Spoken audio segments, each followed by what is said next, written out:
Luke 14, 1 through 35.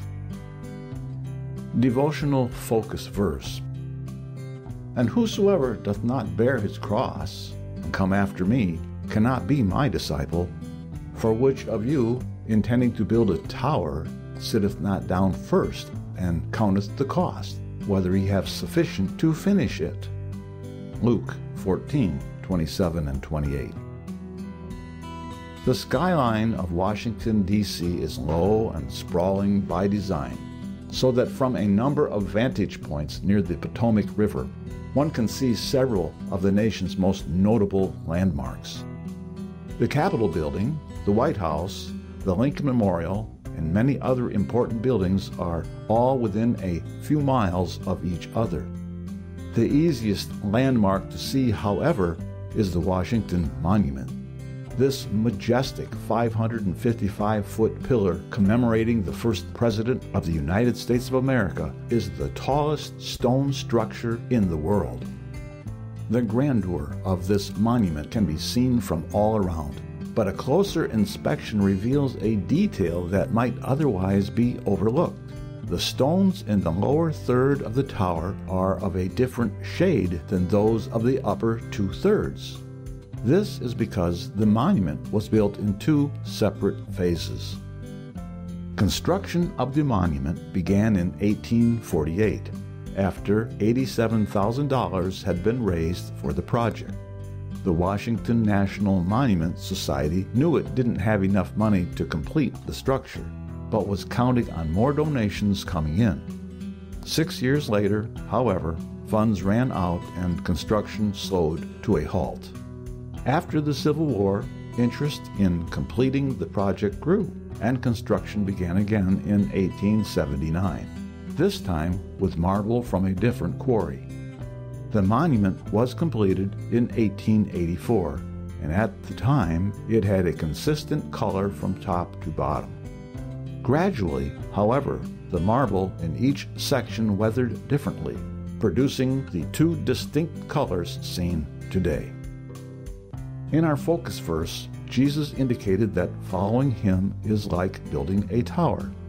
Before beginning construction, a wise builder will consider the total cost and ensure that he has sufficient funds to complete the project. Jesus was emphasizing the requirements of discipleship, complete renunciation of all that hinders total commitment to him. To follow Christ is costly.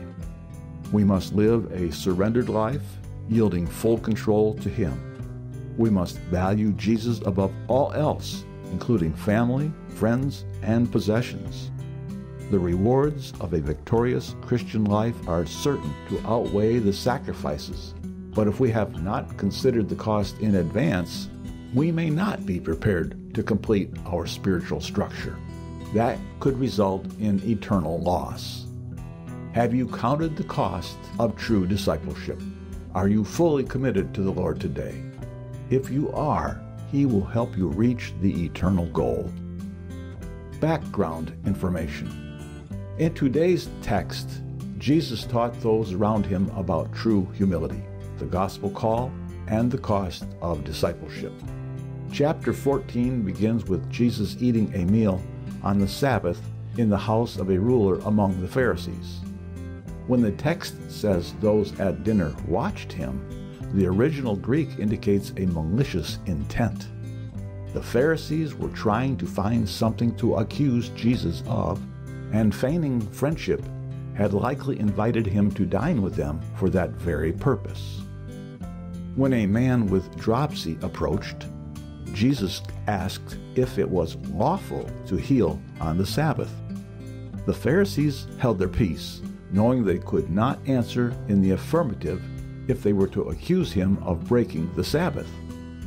Jesus performed the miracle, and they had to remain silent again, this time because he had provided reason against which they could not argue.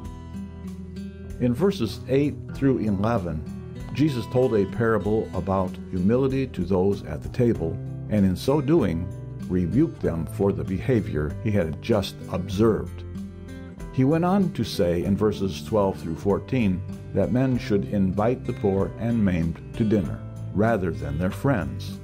Jesus was not forbidding the entertainment of friends, but rather was calling out the practice of hosting others for reasons of pride or in the hope of gaining something in return. In verses 15 through 24, we read the parable of the Great Supper, which holds both a prophetic and spiritual meaning.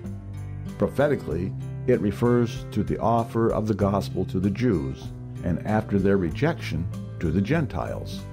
Spiritually, this parable is a warning to people of every generation. Those who refused the initial call to the feast made excuses to perform activities which, in and of themselves, were not evil. The problem was that they allowed these things to take precedence over the call of God. This parable is a reminder to put and keep God first, and to extend the gospel message to everyone, even those who seem unlikely to receive it. In verses 25 through 35, Jesus was no longer at the Pharisees' house, but was addressing great multitudes with him. He took this opportunity to teach about what true discipleship entails. The word hate in verse 26 does not mean that one should actually despise his family and friends, but that a disciple must love Jesus more than his family and friends. Conclusion: the cost of discipleship is great, but the rewards are far greater. Luke chapter 14. And it came to pass, as he went into the house of one of the chief Pharisees to eat bread on the Sabbath day, that they watched him. And, behold, there was a certain man before him which had the dropsy. And Jesus answering spake unto the lawyers and Pharisees, saying, Is it lawful to heal on the Sabbath day? And they held their peace. And he took him, and healed him, and let him go. And answered them, saying, Which of you shall have an ass or an ox fallen into a pit, and will not straightway pull him out on the Sabbath day? And they could not answer him again to these things. And he put forth a parable to those which were bidden, when he marked how they chose out the chief rooms, saying unto them, When thou art bidden of any man to a wedding, sit not down in the highest room, lest a more honorable man than thou be bidden of him. And he that bade thee and him come and say to thee, Give this man place, and thou begin with shame to take the lowest room. But when thou art bidden, go and sit down in the lowest room, that when he that bade thee cometh, he may say unto thee, Friend, go up higher, then shalt thou have worship in the presence of them that sit at meat with thee. For whosoever exalteth himself shall be abased, and he that humbleth himself shall be exalted. Then said he also to him that bade him, When thou makest a dinner or a supper, call not thy friends, nor thy brethren, neither thy kinsmen, nor thy rich neighbors, lest they also bid thee again, and a recompense be made thee. But when thou makest a feast, call the poor, the maimed, the lame, the blind. And thou shalt be blessed, for they cannot recompense thee, for thou shalt be recompensed at the resurrection of the just.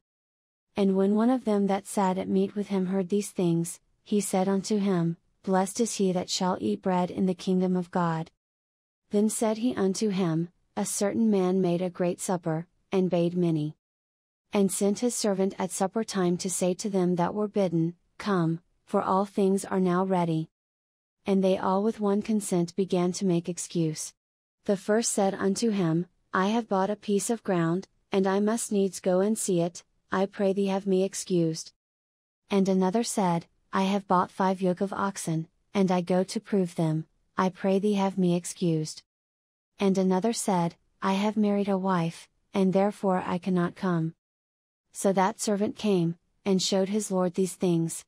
Then the master of the house being angry said to his servant, Go out quickly into the streets and lanes of the city, and bring in hither the poor, and the maimed, and the halt, and the blind. And the servant said, Lord, it is done as thou hast commanded, and yet there is room. And the Lord said unto the servant, Go out into the highways and hedges, and compel them to come in, that my house may be filled. For I say unto you, that none of those men which were bidden shall taste of my supper. And there went great multitudes with him, and he turned, and said unto them, If any man come to me, and hate not his father, and mother, and wife, and children, and brethren, and sisters, yea, and his own life also, he cannot be my disciple. And whosoever doth not bear his cross, and come after me, cannot be my disciple. For which of you, intending to build a tower, sitteth not down first, and counteth the cost, whether he have sufficient to finish it? Lest haply, after he hath laid the foundation, and is not able to finish it, all that behold it begin to mock him, saying, This man began to build, and was not able to finish. Or what king, going to make war against another king, sitteth not down first, and consulteth whether he be able with 10,000 to meet him that cometh against him with 20,000? Or else, while the other is yet a great way off, he sendeth an ambassage, and desireth conditions of peace. So likewise, whosoever he be of you that forsaketh not all that he hath, he cannot be my disciple. Salt is good, but if the salt have lost his savour, wherewith shall it be seasoned? It is neither fit for the land, nor yet for the dunghill, but men cast it out. He that hath ears to hear, let him hear.